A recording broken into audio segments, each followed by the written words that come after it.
Hey, what is up, everyone? So when I first put together my new computer, I said I was going to do a video on, what's inside, open it up and show what I got in there. But I've yet to do that. So I'm going to go ahead and do that now, along with sort of a little setup video. This is going to be like sort of like a computer build / recording setup video. So let's get to it. Okay, so this is it right here. This is my recording setup. Let's see, where do I start? Well, obviously my computer's down there. I'll get to that later though. So first and foremost, right in front of us here, we have my microphone, which is a blue Yeti. I talked about it in one of my previous videos, but yeah, it's pretty much the best microphone that I was able to find for under $100. Not much to say about it other than, it's a really fantastic microphone, especially for the price. I love it. I've recorded a few videos with it already. I'm not recording this audio with it currently. This audio is just being recorded with my iPhone, so that's why you probably hear a slight deterioration. And then I have my pop filter here, and I've got it on my mic stand here. The reason I have it on a mic stand and not just like sitting on my desk is because I've got my computer sitting down here. So the vibrations from my computer carry up through my desk and through the base, since I don't have a shock mount for it. So rather than get a shock mount, since I already have a mic stand, I just use this mic stand. When I'm recording, it's back a little bit further so that I have room to slide out my keyboard and mouse here, which I guess I'll go ahead and get to them now. My keyboard right here, it's a Logitech G710 Plus, as you can see here. I absolutely love this keyboard. It's a mechanical keyboard. It has Cherry MX Brown switches in it, which give you the tactile feel of a mechanical keyboard, but without so much of an audible click. Like here, I'll just hit a key real quick for you guys. I'll hold it kind of close so you guys can see, or hear, I mean.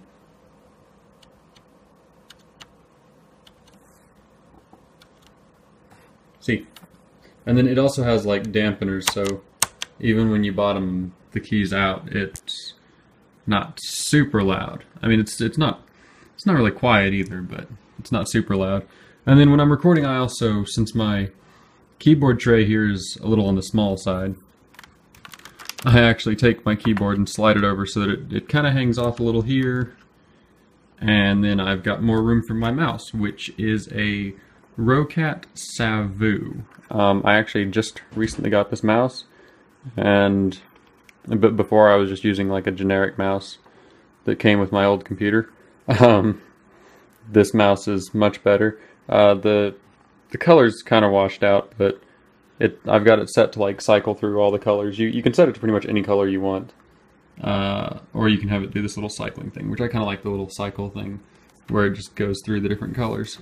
But let me slide my keyboard back over so I can slide the tray back in. My headphones here are Sennheiser HD 558s. They're not plugged in right now because I'm not using them. This is the cord for them. Then back here I have my headphone amplifier. It's the Schiit audio Magni. And it was $100, and for that price it's actually quite, it's a nice little amplifier. Definitely makes my headphones sound nice. Normally, now you can probably see right here, there's a MacBook charger, and I've just got this audio cable sitting here. That's for my crappy, like $10 speakers back there. I don't have very good speakers because I don't really care about speakers. I have nice headphones for that. Yeah, normally when I'm not recording, I have a MacBook sitting here. Right now, it just sits on the floor when I'm recording because it's useless while I'm recording. It just takes up space. And then, hold on, let me just see something. All right. So then, yeah, oh yeah, then I have my webcam here. My webcam is the Logitech C920, I believe. I want to say it's the C920. And I've got it on this little tripod here. It's like a cheap tripod that I got. I forget where from. But it works nice. You know, just a nice small tripod that I can adjust however I see fit. This is a laser pointer. It's not part of my recording setup. It's just here. I play with my cats with it. And then I've got this lamp back here, which this is what illuminates my face now when I'm recording, which I actually just leave it just like that. And I turn out the light and I shine it kind of up against the, I don't shine it like at my face, I just shine it up against the wall like that. And it actually illuminates my face quite well. But I'll go ahead and turn on my room light and turn it back off. It's actually a cheap little lamp. It clips onto my desk back here. And it was like 15 bucks. And I've got a nice CFL bulb in it so that it's not like a weird colored light on my face. Love CFLs. And then right here we have my monitor, which is an Asus VG248QE, which is an awesome monitor. It has a 1 millisecond response time, and it's 144 hertz. I'm sorry, something's like stuck in my throat, I swear. My voice keeps getting all scratchy and I keep having to clear it. I apologize for that. But yeah, so that's my monitor. It's an awesome monitor, and I've got it on this little, it's not on its actual stand. I've got this little stand. I forget who made it. It's quite fantastic. Oh, look, you can see my little M&M guy there. He sits on that speaker there. He's actually a little like duster thing. But see, I can like move it around and, you know, position the monitor how I see fit for when I'm recording, which is quite fantastic. Now, give me just a second while I move it back into position. There we go. So that pretty much covers that. So let's go ahead and turn off my computer and open it up, and I'll show you what that's all about. Okay, so now I've got my computer all opened up. You can just barely see my motherboard back there. My motherboard is an ASRock Z97M Pro 4. This is a micro ATX build, as you may or may not be able to tell, and how difficult it is to tell on the video. I went for a micro ATX build because I don't have the largest amount of space for a computer, so I wanted something that fit nicely. But anyway, for my processor, it's the Intel 4790K, and then I've got this nice big huge Cooler Master Hyper 212 Evo on it. Keeps it nice and cool. I've only got 2 case fans. I've got this guy up here and then this one back here. There's nothing in the top. The top's just open right now. It seems to get a decent amount of passive airflow, so I may put some fans up there, I might not. I probably won't end up putting fans up there because it stays comfortably cool. I have 2 8GB sticks of RAM for a total of 16 gigabytes. The RAM is G.Skill Ares. Let's see what's next on our list. We've got my beautiful graphics card here that you can barely see. It's the there you can see the cooler on it there. It's the Asus STRIX GTX 970, and I love it to death. It makes everything go awesome. And then I've got 2 hard drives here. And the top one is a Seagate SSHD 2 terabyte hard drive. Then the bottom one is the Western Digital Blue 1 terabyte hard drive from my old computer. I haven't wiped it yet, but I'm going to wipe it and just use it as a general sort of storage drive. And my power supply is a Corsair CX600M, in case you can't read. And I think that pretty much covers everything that's in here. I've got an Asus disk drive on the front, and the case is a Corsair Obsidian 350D. I got it because it's a well, for one, it's a really nice case with a lot of cool features, like massive amounts of ability for cable routing. As you can see, I've got a relatively cable-free front up here, with the exception of some of the motherboard cables that are going around to different areas. But yeah, hold on. Let me remove the other side, and then I'll show you the awesome cable management that this case offers. Okay, so here's the other side of the case. There's the back of my motherboard with my cooler's back plate. But yeah, here's like pretty much all the cables from my computer. I was able to run pretty much every cable that needed to be plugged in somewhere. I was able to run it, out through these nice little the name escapes me, these little rubber guys here. I can't think of what they're called right now, but I was able to run pretty much every cable that needed to go anywhere through them, through the back of the case here, or the side of the case, rather, not the back, and then back in near to their location. It's pretty much like, when it comes to cable management, this is probably the best cable management that I've ever had on any case that I've ever owned, which makes me happy, because cable management is great for airflow.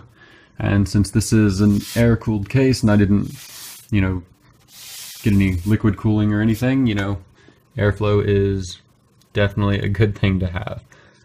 But yeah, that pretty much covers everything here, so yeah. Okay, so now that we've got all that stuff covered, I'm just going to take a quick second to talk about what I'm pretty sure is the only thing that I have not mentioned, and that's software. For software, I use NVIDIA Shadowplay to record my gameplay.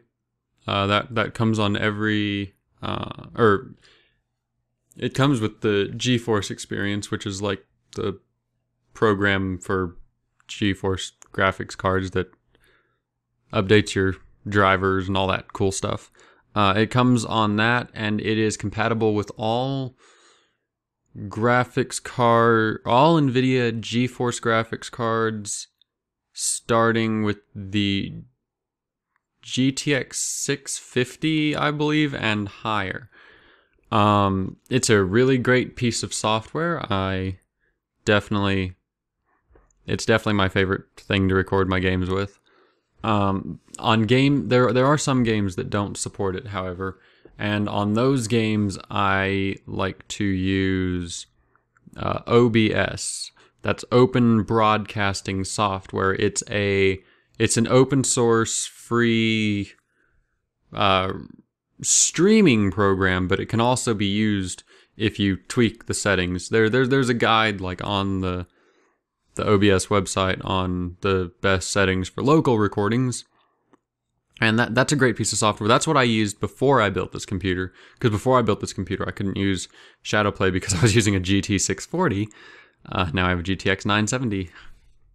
But yeah, it's a fantastic piece of software if you don't have a graphics card that can support Shadowplay, or if you don't want to, pay money for something like Fraps or Bandicam or something like that. I don't really care for Fraps because it's a bit of a system hog, and the file sizes are huge too, because it doesn't compress anything, I don't think. If it does, it's got horrible compression. But yeah, I use that to record my videos. I use the software that came with my Logitech webcam. Well, I mean, it didn't come with it. I had to go on the Logitech's website and... What the hell did I just say? Logitech's website to download it. It's just the Logitech webcam software. And then for my voice, I use Audacity because it's free and it does what it needs to do. And I like to record my voice separate from games. Like, I know there's a lot of software out there that'll record, both game audio and your voice at the same time. In fact, I think even Fraps is capable of doing that. And shadow play, I believe, is too. But I don't really like doing that. I like to record it separately, and then because that way I can go in and add, you know, EQ to it and compression and all that good stuff, and make it sound really nice before I, you know, send it out in a video. Because I like everything to sound as good as it possibly can. I'm a big kind of audio nut, audiophile, I guess. I'm kind of an audiophile. I'm not like a huge audiophile. I mean, I wouldn't really call myself an audiophile, but some people might. Like, I don't consider myself to be one, but I'm definitely more into audio than I think most people. I'm all about getting things to sound good. I'm sorry, I keep looking at my screen instead of looking at the camera. But let's see, what haven't I covered? Oh yeah, and then once I have everything recorded, I take it into Sony Movie Studio. It's comparable to Vegas, Sony Vegas, but it doesn't have some of the more advanced features of Vegas. But it does what I need it to do. I can put my face up in the corner, and I can, you know, split things up and do cool stuff with it. I can do everything I need to do with it, so it works for me. And it's much cheaper than Vegas. Vegas is like $300, $400 or something, whereas this cost me like, I think, $50 on Amazon, something like that.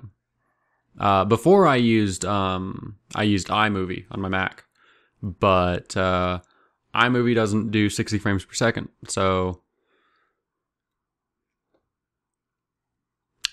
yeah, I stopped using that. And I like Movie Studio more than iMovie anyway. iMovie's a bit simpler to use, but you know, Movie Studio has a lot more features. And then once I've exported my video, I use Handbrake to kind of squash it down a little bit, which Handbrake's a little encoding compression sort of software to like compress video sizes down without, you know, being too detrimental to quality. I use it on all of my videos, and I think that they all still look nice afterward. I mean, the quality loss is negligible to me.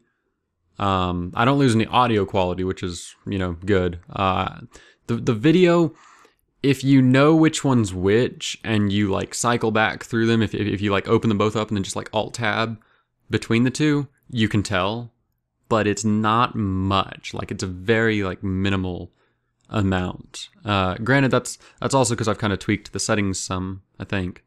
Pretty sure I did. I don't remember. Yeah, I think I did.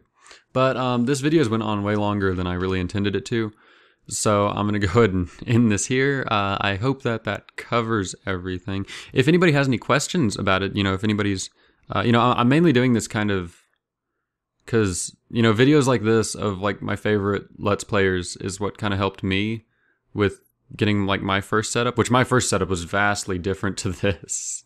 My first setup, I sat in this reclining chair behind me. This is a reclining chair right here. And I had my computer hooked up to my TV, which is over here. And I would have two TV trays in front of me. I'd have my keyboard on one, and then I'd have my mouse and my MacBook on the other. And I used my MacBook to record my face. And because that was like the best way that I could do it at the time. And then I had my microphone on like a mic stand between the two TV trays. Then eventually I moved everything over to here.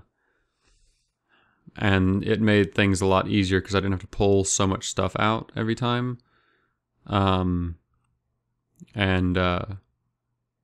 was shortly after we got a new monitor for like the main household computer. So I stole our old one, and then that's what allowed me to set up here. Because before that, I didn't have a monitor to plug my computer into. My only option was my TV. Whereas, yeah, then I got that monitor. But now I've upgraded to one of my own. I mean, technically that one was my own because, you know, my parents weren't using it anymore. But I've upgraded to, yeah, a better one. You know, the one that I just showed you, the awesome Asus. And it's beautiful. I downloaded an ICC profile for it. If anybody gets this monitor, I would recommend going to TFT Central and getting the ICC profile that they have on there. Hands down, it made this look beautiful. I mean, this is an amazing looking TN panel. I mean, you know, it's a TN panel because, Yeah, I'm rambling so much. I said I was going to end this video, and I rambled for like 2 more minutes. I am so sorry. Yeah, I'm going to end this video for real now. So thank you for watching. Like I said, I hope that this was beneficial to anybody that's maybe, looking to start, doing videos or something. Because, like I said, seeing videos like this, from, YouTubers of mine, helped me when favorite YouTubers of mine, not YouTubers of mine. That sounds like I own them. But, it helped me to put together my, set up and start recording videos of my own. So yeah, thank you so much for watching. Click on the links in the description for more videos that I've done, and as always, I hope to see all of your faces in the next video. Bye!